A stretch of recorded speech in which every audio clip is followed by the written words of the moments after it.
கிட்ட கிட்ட இருந்தாலும் தொட்டுக்கொள்ளாத தண்டவாளம் மாதிரி அந்நியமாகவே வாழ்ந்து கொண்டிருக்கிறாயா?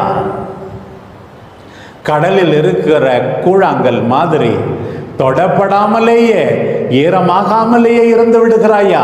அப்படி வாழ்க்கை இருக்கக்கூடாது. கடவுள் நமக்கு ரொம்ப க்ளோஸா இருக்கிறார். நெருக்கம். இரண்டாவது இரக்கம். மற்றவர்கள் கண்ணீரை பார்த்து நீ சும்மா இருக்கிறாயா?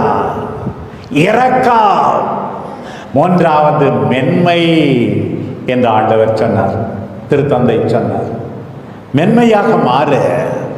B soft, gentle. என்னதான் வாரி கட்டிக்க போற? இப்படி கடின இதயத்தோடு நீ இருந்தால். இன்னொரு முறை நம்முடைய திருத்தந்தை சொன்னார் மிக அழகாக, இந்த திருவிழா நேரத்தில் நம்ம எல்லாருக்கும் கடந்த கால நினைவு வேண்டும்.